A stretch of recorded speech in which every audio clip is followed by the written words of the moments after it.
నమస్తే ABC news కి స్వాగతం. ముందుగా బులెటిన్ లో హెడ్లైన్స్.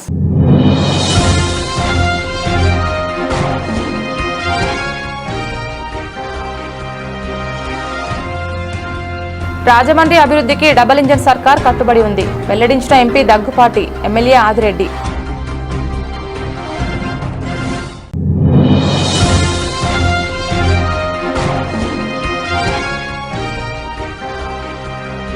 కూటమి పాలనలో అన్నదాత విలవిల. పుష్కర ఏర్పాట్లలో అడుగడుగున నిర్లక్ష్యం. కూటమి పాలనపై మాజీ ఎంపీ మార్గాని భరద్వాజం.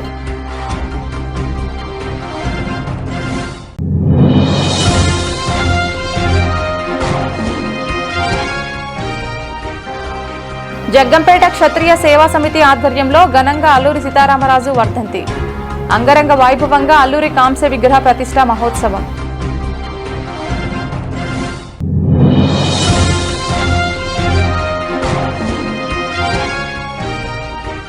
వాకర్స్ క్లబ్ సేవలు అభినందనీయం. MLA Jyothula Nehru. Jaggampeta RTC complex లో ఆర్వో ప్లాంట్ కూలింగ్ ఫ్రిడ్జ్ ప్రారంభం. రాజమహేంద్రవరం నగరంలో వర్షాకాలంలో తరచూ ఎదురవుతున్న వర్షపు నీటి నిల్వల సమస్యకు శాశ్వత పరిష్కారం చూపే దిశగా కీలక అడుగు పడింది. 1,95,00,000 వ్యయంతో 38వ డివిజన్ కృష్ణానగర్ వినాయకుడి గుడి సమీపంలో సీతంపేట పబ్లిక్ టాయిలెట్స్ ప్రాంతం నుండి ప్రగతి ఫర్నిచర్ షోరూం వరకు చేపట్టనున్న ఆర్సీసీ స్టారం వాటర్ డ్రైనేజ్ నిర్మాణ పనులకు MP Daggubati Purandeswari, Rajamahendravaram city MLA Adireddy Srinivas, RUDA chairman Boddu Venkataramana Chowdary కలిసి శంకుస్థాపన చేశారు. అనంతరం ఎంపీ దగ్గుపాటి పురంధరేశ్వరి మాట్లాడుతూ రాజమండ్రి నగర అభివృద్ధిపై ప్రభుత్వం ప్రత్యేక దృష్టి సారించిందని పేర్కొన్నారు. ముఖ్యమని ఎందుకంటున్నామంటే మనందరికీ తెలుసు, కొద్దిపాటి వర్షం పడినా సరే ఈ పరిసర ప్రాంతాల్లో నీళ్లు నిలిచిపోవటం, 2-3 గంటల వరకు కూడా నీళ్లు ఇక్కడ నుండి తొలగించలేకపోవటం ప్రజలకి చాలా ఇబ్బంది కలిగించేటువంటి విషయం అని చెప్పి మనందరికీ తెలుసు. అటువంటి సందర్భంలో సాధారణంగా వర్షాకాలంలో రాజమండ్రిలో నీరు నిలిచిపోవటం అన్నది గోదావరిలో కూడా వరద ఉంటుంది కాబట్టి గోదావరి నది కంటే కొంచెం కింద దిగువన రాజమండ్రి హైట్లో దిగువన ఉంటుంది కాబట్టి ఇక్కడ నుండి నీరు అతి త్వరగా గోదావరిలోకి వెళ్ళేటువంటి వెసులుబాటు ఉండదు. కనుక ఈ యొక్క ఇబ్బందిని దృష్టిలో పెట్టుకుని స్థానిక ఎమ్మెల్యే అయినటువంటి ఆదిరెడ్డి వాసు గారు ఇక్కడ ఉన్నటువంటి అధికారుల యొక్క సహకారంతో, వారు అందులోనూ ముఖ్యమంత్రి గారి యొక్క సహకారంతో 1,95,00,000 మేరకు ఇవాళ ఈ కార్యక్రమాన్ని వారు చేపట్టడం జరిగింది. ఈ కార్యక్రమం మాధ్యమంగా ఇప్పుడు మనకు వచ్చినటువంటి వెసులుబాటు ఏమిటంటే వర్షం పడిన ఒక 20-25 నిమిషాల్లో ఇక్కడ నుండి నీరు డ్రైన్ అయిపోయేటువంటి వ్యవస్థని మనం ఇక్కడ కల్పించుకోవడం జరిగింది. అయితే ఇది 400 మీటర్లకి సంబంధించి డ్రైన్ వేశారు.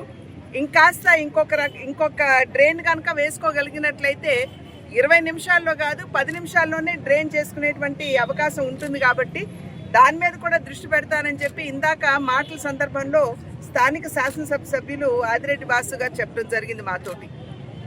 ఎన్నికల సమయంలో మేము చెప్పాం, డబుల్ ఇంజిన్ సర్కార్ అంటే కేంద్రంలో రాష్ట్రంలో ఎన్డీఏ కూటమి అధికారంలో ఉన్నట్లయితే ఏదైతే రాజమండ్రికి అభివృద్ధి చాలా సుదూరంలో ఉన్నదో ఆ అభివృద్ధిని రాజమండ్రికి చేరువ చేసేటువంటి అవకాశం ప్రజలు మాకు ఇస్తారని చెప్పి ఆ రోజు ప్రజల వద్దకు వెళ్ళినప్పుడు చెప్పడం జరిగింది. దాని మీద విశ్వాసంతో ప్రజలు కూడా మమ్మల్ని ఆశీర్వదించి అనూహ్యమైనటువంటి విజయాన్ని వారు మాకు అందించారు.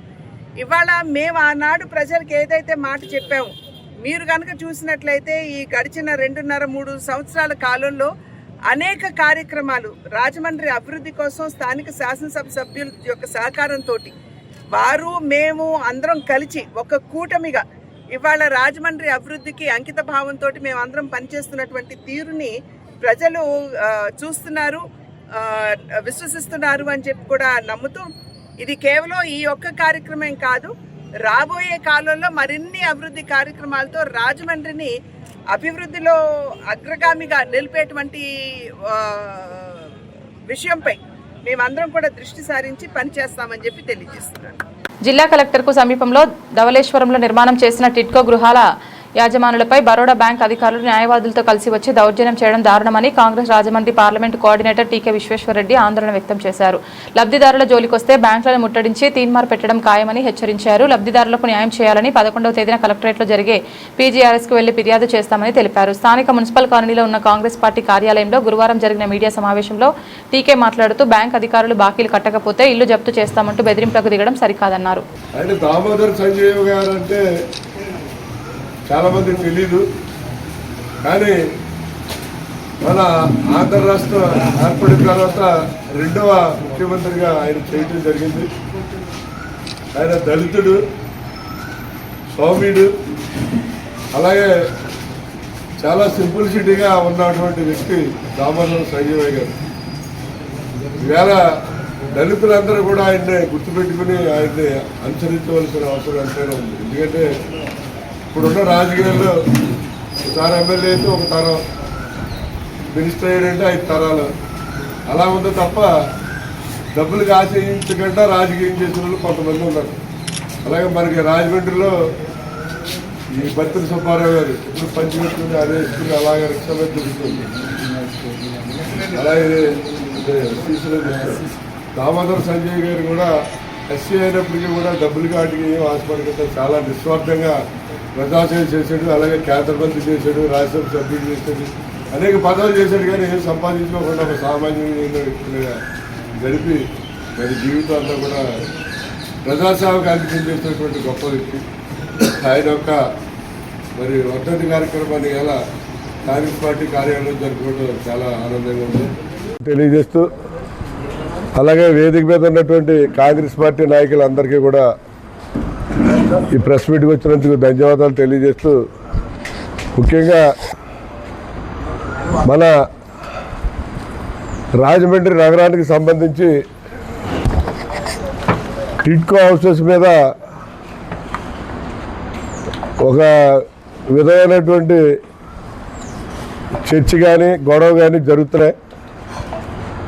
మా సోదరుడు బాలేపల్లి మురళి గారు స్థానిక ఎమ్మెల్యే స్పందించట్లేదు అంటాడు. ఆయన స్పందించే స్థితిలో ఆయన లేరు. ఎందుకంటే ఆయనకి అయిపోయింది, వయసు అయిపోయింది.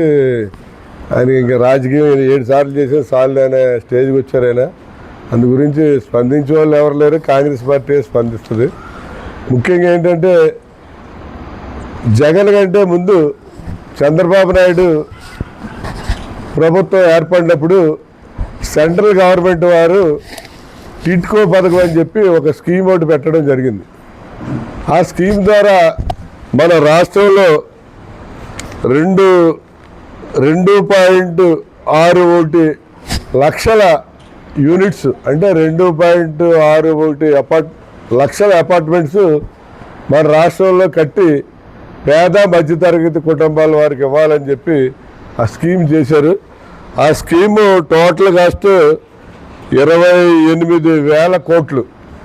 అది సెంట్రల్ గవర్నమెంట్ ఫండ్స్ తోటి ఆ స్కీమ్ స్టార్ట్ చేసి ఆ అపార్ట్మెంట్లన్నీ కన్స్ట్రక్షన్ అన్నీ కూడా స్టార్ట్ చేసి చాలా వరకు కట్టడం జరిగింది. కానీ ఏంటంటే దానికి కావాల్సిన మౌలిక సదుపాయాలు కానీ లేకపోతే ఇంకా ఎలక్ట్రిఫికేషన్ వర్క్లు లేదా ప్లంబింగ్ వర్క్లు ఇలాంటివన్నీ ఆగిపోవటం వల్ల హౌసెస్ డిస్ట్రిబ్యూషన్ ఎవరైతే లబ్ధిదారులు ఉన్నారో ఆ లబ్ధిదారులకి హౌసెస్ హ్యాండ్ ఓవర్ చేయడం జరగలేదు. ఆల్మోస్ట్ కేటగిరీ సిలో ఉన్న వాళ్ళకి డబ్బులు కట్టక్కర్లేదు. కేటగిరీ బి రాష్ట్రంలో కూటమి ప్రభుత్వం అధికారంలోకి వచ్చిన ఈ 2 ఏళ్లలో అన్నదాతను నిలువుగా ముంచేసిందని, ఎన్నికల ముందు ఇచ్చిన పెట్టుబడి సాయం హామీని తుంగలో తొక్కి ప్రతి రైతుకు 52,000 చొప్పున బాకీ పడిందని మాజీ ఎంపీ మార్గాని భరత్ ధ్వజమెత్తారు. రాజమండ్రిలోని పార్టీ కార్యాలయంలో జరిగిన మీడియా సమావేశంలో ఆయన మాట్లాడుతూ చంద్రబాబు ప్రభుత్వం ఇచ్చిన హామీలను తుంగలో తొక్కి ప్రజలను నట్టేట ముంచిందని ఆగ్రహం వ్యక్తం చేశారు. గత పుష్కరాల్లో చంద్రబాబు షూటింగ్ పిచ్చికి 29 మంది బలి కావడాన్ని గుర్తు చేస్తూ ఇప్పుడు కూడా ఏర్పాట్లలో అశ్రద్ధ వహిస్తూ కేవలం మాక్ డ్రిల్స్ తో కాలక్షేపం చేస్తున్నారని, తక్షణమే పుష్కరాల నిర్వహణ నిధులపై మాస్టర్ ప్లాన్ విడుదల చేయాలని డిమాండ్ చేశారు. సంబంధించి రాబోతా ఉన్నారు. దీంతో పాటు వాసన్ ఐ కేర్ స్పెషలిస్టులు కూడా అక్కడికి రాబోతున్నారు. జిఎస్ఎల్ మెడికల్ కాలేజ్ నిపుణులు కూడా, వైద్య నిపుణులు కూడా అక్కడ రాబోతున్నారు. ఇవాళ ఈ యొక్క అవకాశాన్ని రాజమండ్రి ప్రజలే కాదు, గోదావరి జిల్లా ప్రజలందరూ కూడా ఉపయోగించుకోవాల్సిందిగా, రాజమండ్రి పార్లమెంట్ ప్రజలు ఉపయోగించుకోవాల్సిందిగా కోరి ప్రార్థిస్తున్నాం. ఎందుచేతనంటే అక్కడ వచ్చే డాక్టర్స్ అందరూ కూడా సూపర్ స్పెషలిస్టులు వస్తూ ఉన్నారు. దాంతోపాటు అక్కడ ఫ్రీగా మెడిసిన్స్ కూడా ఇవ్వబోతున్నాం, ఫ్రీ చెకప్స్ చేయబోతున్నాం. దానికి సంబంధించి నాకు తెలిసి ఒక 50-60 డాక్టర్ల పైనే ఓవరాల్గా అక్కడ ఉంటారు. సో క్యాన్సర్కి సంబంధించి, హార్ట్కి సంబంధించి, కిడ్నీస్కి సంబంధించి, లంగ్స్కి సంబంధించి, మొత్తం కీళ్ల నొప్పులకు సంబంధించి, న్యూరోకి సంబంధించి, డెంటల్కి కూడా సంబంధించి మీడియా ప్రతినిధులు కూడా రండి, మీరు కూడా మీ ఫ్యామిలీస్తో రండి. అక్కడ ఫ్రీ చెకప్స్ చేస్తున్నాము. ఎందుకున్నాయండి? మా ప్రభుత్వం వెళ్ళిపోయి మీ ప్రభుత్వం వచ్చి 2 సంవత్సరాలు అయింది. మీరు చెప్తా ఉంటారు కదా టిట్కో హౌసెస్కి ఆద్యులు మేమేనని. కనీసం ఆ టిట్కో హౌసెస్లో కూడా ఇవాళన్న రోజుకి కూడా పూర్తి స్థాయిగా అక్కడ కాపురాలు ఉండని పరిస్థితులు కనబడతా ఉన్నాయి. ఆ సదుపాయాలు కూడా కల్పించలేని దౌర్భాగ్యమైన పరిస్థితుల్లో ఈ ప్రభుత్వం ఉంది. అక్కడ ఇంకా హ్యాండ్ ఓవర్ చేయలేదు. కాకపోతే ఎవరైతే బెనిఫిషరీస్ ఉన్నారో వాళ్ళకి లోన్లు స్టార్ట్ అయిపోయి ఈఎంఐలు కట్టే పరిస్థితులు కనబడుతున్నాయి. మరి సామాన్యుడు పేదవాడు ఎలా బతుకుతాడండి? ఇది కేవలము ఈ ప్రభుత్వం తాలూకా నిర్లక్ష్యం కాదా అని అడుగుతా ఉన్నాం. మరి ఈ రకమైన పరిస్థితులు ఆంధ్రప్రదేశ్ రాష్ట్రంలో ఉన్నాయి. నాకు తెలిసి బహుశా ఎక్కడ కూడా ఏ రాష్ట్రాల్లో కూడా ఉండి ఉండకపోయి ఉండొచ్చు. నేను ఒక్కటే అంశం చెప్తున్నా, మీరు అంటున్న ఈ డబుల్ ఇంజన్ సర్కార్కి ఈ దౌర్భాగ్య పరిస్థితి ఇక్కడ ఆంధ్రప్రదేశ్ రాష్ట్రంలో ఉంది. అసలు ఈ పార్టీకి కేంద్ర ప్రభుత్వాన్ని ఒప్పించి మీరు చేయాల్సిన కార్యక్రమం ఏంటండి? ఈ పార్టీకి ప్రజలకు అందరికీ కూడా, పేదవాడికి అందరికీ కూడా ఇళ్ల స్థలాలు ఇచ్చి అక్కడ మీరు PMAY నుంచి ఆవాస్ యోజన నుంచి కనీస పక్షాన 2 లక్షల రూపాయలు ప్రతి బెనిఫిషరీస్ ఖాతాల్లో డబ్బులు వేసి ఇల్లులు కట్టించాల్సిన పరిస్థితులు తీసుకోకపోగా ఇవాళ రాష్ట్రంలో ఏం చేస్తా ఉన్నారని అడుగుతున్నారు. ఇదంతా కూడా ఒక మసిపూసి మారేడుకాయ చేసి రాష్ట్ర ప్రజలు నోట్లో మట్టి కొట్టే కార్యక్రమం చేస్తున్నారు. ఇంకొక ప్రధానమైన అంశము, ఇదే రాజమండ్రి ప్రాంతం తీసుకోండి. రాజమండ్రి ప్రాంతంలో మేము ఆఖరిలో ఎలక్షన్ కోడ్ వచ్చే ముందు కొన్ని అంశాలు హౌస్ సైట్స్ కోర్ట్ కేసుల్లో ఉండడం వలన ఇంకా బయట హౌసెస్ తీసుకుని స్థలాలు తీసుకుని ఆ రోజు ఆనం కళాకేంద్రంలో సుమారుగా 25,000 మంది బెనిఫిషరీస్కి పట్టాలు ఇచ్చాం. ఆ పట్టాలు కూడా రైతుల దగ్గర భూములు కొని రైతులు ఖాతాల్లో అమౌంట్ జమ చేసి ప్రతి బెనిఫిషరీస్ కూడా 45 సెంట్లు 60 సెంట్లు చొప్పున అక్కడ బెనిఫిషరీస్కి పేదవాడికి ఇళ్ల స్థలాలు కేటాయించాము, పట్టాలు ఇచ్చాం. ఆ రోజు అధికారికంగా పట్టాలు ఇచ్చాం కలెక్టర్ చేత. మీరు ఆ పట్టాలని ఎందుకు ముందుకు తీసుకెళ్లట్లేదని అడుగుతున్నాం. మన్యం విప్లవ వీరుడు, స్వాతంత్ర సమరయోధుడు, గిరిజనుల ఆశాజ్యోతి అల్లూరి సీతారామరాజు 102వ వర్ధంతి సందర్భంగా ఆయన ఇచ్చిన పోరాట స్ఫూర్తితో కేంద్ర బీజేపీ ప్రభుత్వం అవలంబిస్తున్న కార్మిక ప్రజా వ్యతిరేక విధానాలపై తిరుగుబాటు చేయాలని సిపిఐ రాష్ట్ర కార్యవర్గ సభ్యులు తాటిపాక మధు పిలుపునిచ్చారు. గురువారం ఉదయం సిపిఐ ఏఐటీసీ ఆంధ్రప్రదేశ్ మహిళా సమైక్య ఆధ్వర్యంలో స్థానిక రామకృష్ణారావుపేట అల్లూరి సీతారామరాజు విగ్రహానికి పూలమాలలు వేసి ఘనంగా నివాళులర్పించారు. అనంతరం ఈ కార్యక్రమాన్ని ఉద్దేశించి తాటిపాక మధు మాట్లాడుతూ ఆనాడు బ్రిటిష్ పాలకులకు నేడు బీజేపీ పాలకుల విధానాలకు ఏమాత్రం తేడా లేదని ఆయన అన్నారు. తెలుగు వీర లేవరా, దేశభూని సాగరా, దేశమాత స్వేచ్ఛ కోసం తిరుగుబాటు చెయ్యరా. ఇది మన అల్లూరి సీతారామరాజు సినిమాలో ఒక్కొక్కరు 10 మంది సార్లు చూసి దేశమాత కోసం రగిలించిపోయారు. ఎవడవాడు ఎచటవాడు ఇటు వెచ్చిన తెల్లవాడు అని ఆ పాట విన్నాం. కానీ ఈరోజు మనకి తెల్లవాళ్ళు పోయారు, నల్లపాలకులు వచ్చారు. ఇప్పుడు నువ్వు చూస్తుంటే ఏం మారింది? బయటకు వస్తే పనులు, భూములను దోచేస్తున్నారు, కార్మికులను దోచేస్తున్నారు, కార్మికుల సంపదను దోచుకెళ్లిపోతున్నారు, ఇక్కడ తీసుకెళ్లిపోయి విదేశాలు పెట్టుకున్నారు. ఏం మారింది? ఏం మారలేదు. ఆనాడు బ్రిటిష్ వాళ్ళకి ఇప్పుడు తేడా ఏముంది?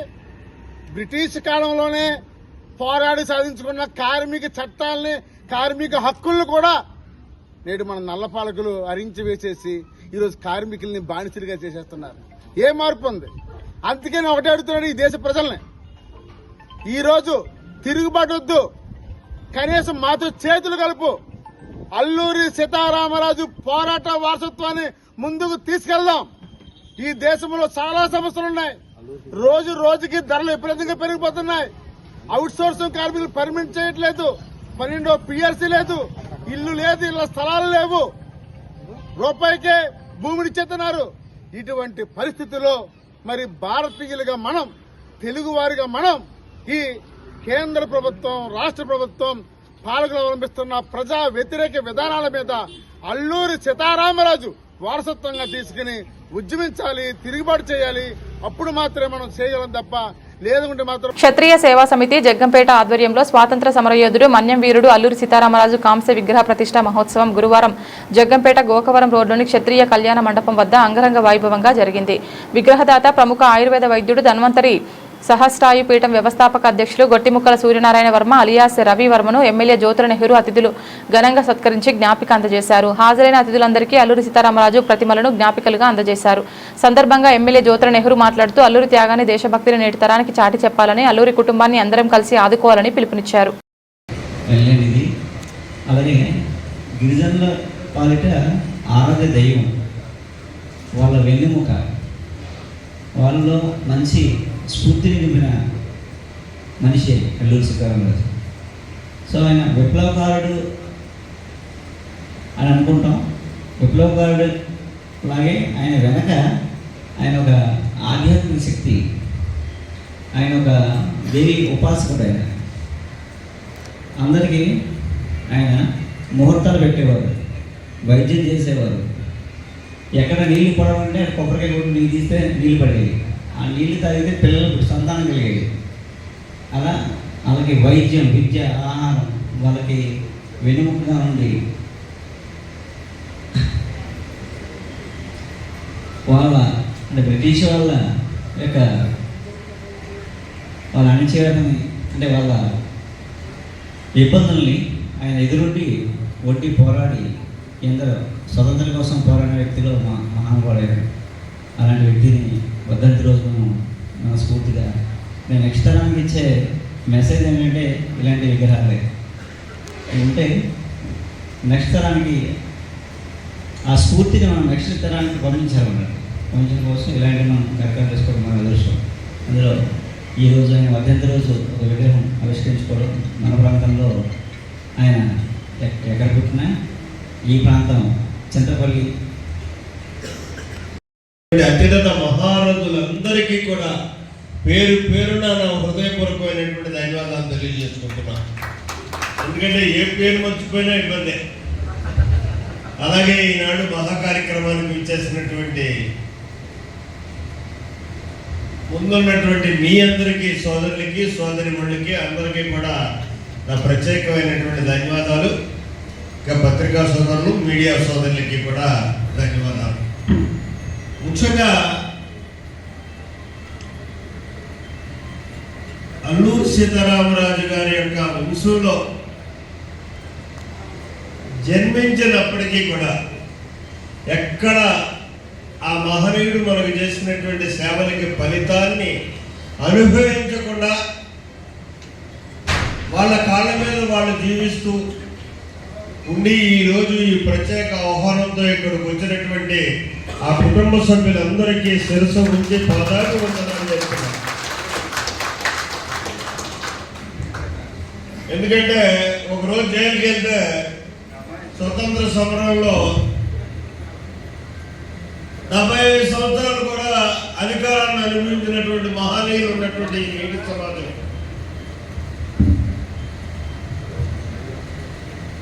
తన ఆశ నమ్మినటువంటి ఆశయ సాధన కోసం తృణప్రాయంగా ప్రాణాలు అర్పించినటువంటి మహనీయుని వంశంలో జన్మించినటువంటి వారు స్వాతంత్ర్యం వచ్చిన తర్వాత స్వాతంత్ర్య ఫలాన్ని నిజంగా ఆస్వాదించినటువంటి హక్కున్నటువంటి వ్యక్తులు.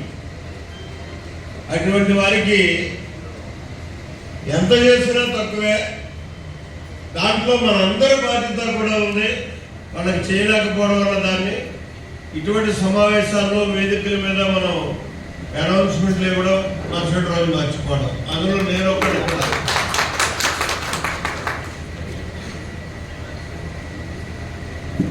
ఇక్కడ ముందు సీతారామరాజు గారి గురించి మాట్లాడుకునేటప్పుడు ఆ వంశంలో ఉన్నటువంటి కుటుంబ సభ్యులు ఏ రకంగా ఉన్నారు, వారి ఆర్థిక స్థితిగతులు ఏంటి, సామాజిక పరిస్థితులు ఏంటి అన్న దాని మీద క్షత్రియ పరిషత్ బాధ్యత తీసుకుని మీరంతా యువకులు ఒక ఎనాలిసిస్ తయారు చేయండి. వారిని ఏ రకంగా మనం అంతా కలిసి ఆదుకోవాలి. సీతారామరాజు అనేవాడు ఒక క్షత్రియులకే పరిమితం కాదు, యావత్ భారతదేశంలో ఉన్న అతిరథ మహారథులందరికీ కూడా పేరు పేరున నా హృదయపూర్వక నమస్కారాలు తెలియజేసుకుంటూ, ఇక్కడికి విచ్చేసిన మీ అందరికీ కూడా పేరు పేరున నా హృదయపూర్వక నమస్కారాలు తెలియజేసుకుంటున్నాను సోదరులారా. చాలా సంతోషం. ఒక మహనీయుడు, మహానుభావుడు, కుల మతాలకు అతీతంగా, ప్రాంతాలకు అతీతంగా ఒక ఆదర్శంగా తీసుకోవాల్సిన అల్లూరి సీతారామరాజు గారు. అటువంటి వ్యక్తి విగ్రహావిష్కరణలో నన్ను కూడా ఒక భాగస్వామ్యం చేసినందుకు పూర్వజన్మ సుకృతంగా భావిస్తూ చాలా సంతోషం. ఈరోజు చాలా మందికి, అంటే నాకు పూర్తిగా తెలీదు, మా బామ్మ కానీ నాన్నగారి కానీ ఐడియా ఉండి ఉంటుంది. బామ్మ చెప్పేది ఇరిపాకలో కూడా అల్లూరి సీతారామరాజు గారు పాదం మోపేరు అని వినికిడి. ఎందుకంటే బ్రిటిష్ వాళ్ళ నుంచి తప్పించుకోవడానికి అక్కడ కేసినేని వారి ఇంట్లో కొన్ని రోజులు అక్కడ నివసించారు. ఇక్కడ కనిపించి మళ్ళీ ఏలేరులో స్నానం చేసి మళ్ళీ మాయమై అదృశ్యమై మళ్ళీ ఎవరికి కూడా కనిపించినంత శక్తులు ఆయనలో ఉండేవని చెప్పిన పరిస్థితి. అటువంటి వ్యక్తి స్వతంత్ర సమరయోధుడు, మన్యం వీరుడు. ఎందుకు చెప్తున్నానంటే, ఒక రాజు క్షత్రియ కులంలో పుట్టిన మీకు ఆనందంగా ఉండొచ్చు, కానీ కుల మతాలకు అతీతంగా ప్రేమించాల్సిన వ్యక్తి, అభిమానించాల్సిన వ్యక్తి అల్లూరి సీతారామరాజు అని చెప్పక తప్పదు. అటువంటి విగ్రహ ఆవిష్కరణ కొంచెం లేట్ అనే చెప్పాలి. ఇక్కడ ఖచ్చితంగానే చాలా సంవత్సరాలు. జగ్గంపేట ఆర్టీసీ బస్ కాంప్లెక్స్ లో ప్రయాణికుల సౌకర్యార్థం వాకర్స్ హెల్త్ క్లబ్ జగ్గంపేట ఆధ్వర్యంలో ఏర్పాటు చేసిన శుద్ధి చేసిన చల్లని తాగునీరు ఆర్ఓ ప్లాంట్ కూలింగ్ ఫ్రిడ్జ్ ను జగ్గంపేట శాసనసభ్యులు టీటీడీ పాలక మండలి సభ్యులు జ్యోతుల నెహ్రూ గురువారం ప్రారంభించారు. ఈ సందర్భంగా ఎమ్మెల్యే నెహ్రూ మాట్లాడుతూ వాకర్స్ హెల్త్ క్లబ్ సభ్యులు నడక ద్వారా తమ ఆరోగ్యాన్ని కాపాడుకుంటూ తోటి వారిని కూడా ప్రోత్సహిస్తున్నారని కొనియాడారు. సమాజ సేవలో కూడా ముందుండటం అభినందనీయమని అన్నారు. ఈ ప్లాంట్ ఏర్పాటుకు మానేపల్లి వీరకుమార్, పృథ్వీకృష్ణ జ్ఞాపకార్థం వాకర్ మానేపల్లి వెంకటేశ్వరరావు లక్ష విరాళం అందించారు. దాతను ఎమ్మెల్యే నెహ్రూ శాలువాతో సత్కరించారు.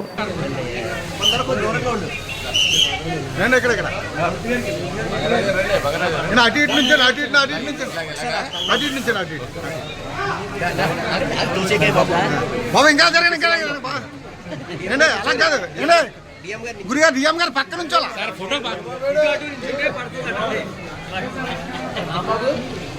ఎమ్మెల్యే కొద్దిగా ఓకే సార్.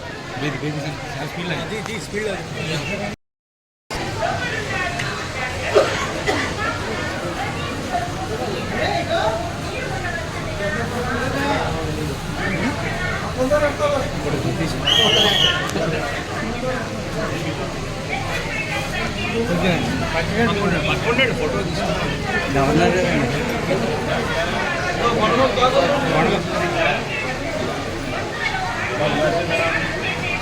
అయిపోయినా ఫుల్ కాకుండా బండి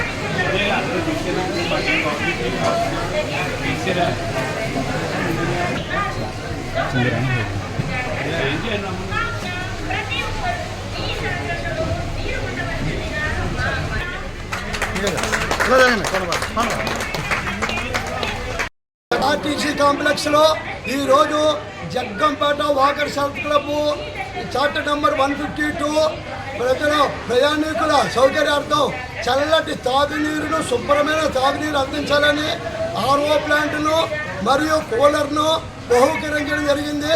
ఇది రజతోత్సవాల సందర్భంగా మేము పర్మనెంట్ ప్రాజెక్టుగా ఏర్పాటు చేసుకున్నాము. కాబట్టి దీనిని ప్రజలందరూ కూడా చక్కగా వినియోగించుకోవాలని మేము కోరుతున్నాము. ఆ విధంగానే వాకర్స్ హెల్త్ క్లబ్ మరి ప్రారంభించి 40 వాకర్ ఇంటర్నేషనల్ 40 సంవత్సరాలు అయినది. ఆ సందర్భంగాను రైతోత్సవాల సందర్భంగాను ఈరోజు పర్మనెంట్ ప్రాజెక్టు ఉన్నది. ఇది 10 సంవత్సరాలు ఈ వాకర్స్ క్లబ్ నిర్వహిస్తాము. ఈ ప్రాజెక్టును పర్మనెంట్ ప్రాజెక్టును స్థానిక శాసనసభ్యులు మరియు తిరుమల తిరుపతి దేవస్థానం పాలక మండలి సభ్యులు మరి జ్యోతుల నెహ్రూ గారితో ప్రారంభించుకోవడం జరిగినది. దీనికి పూర్తి సహాయ సహకారాలు మా వాకర్స్ క్లబ్ అందరూ కలిసి మరి ఇవ్వడం జరిగింది. అయితే ప్రధానంగా మాకు ఇచ్చినటువంటి ప్రధాన దాత మానేపల్లి వెంకటేశ్వరరావు గారు వారి భార్య జ్ఞాపకార్థం ఈరోజు ఇక్కడ ఇవ్వడం జరిగిందనమాట. కాబట్టి వారికి మా వాకర్స్ హెల్త్ క్లబ్ తరఫున ప్రత్యేక కృతజ్ఞతలు తెలియజేస్తున్నాము. బులెటిన్ ముగించే ముందు హెడ్లైన్స్ మరొకసారి.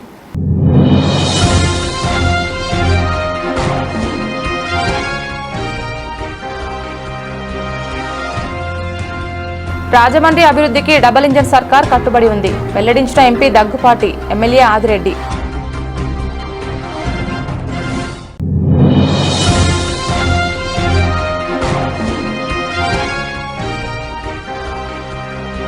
కూటమి పాలనలో అన్నదాత విలవిల. పుష్కర ఏర్పాట్లలో అడుగడుగున నిర్లక్ష్యం. కూటమి పాలనపై మాజీ ఎంపీ మార్గాని భరద్వాజం.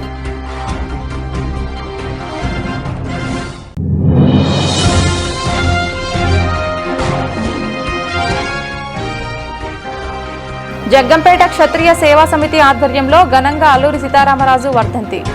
అంగరంగ వైభవంగా అల్లూరి కాంస్య విగ్రహ ప్రతిష్ఠా మహోత్సవం.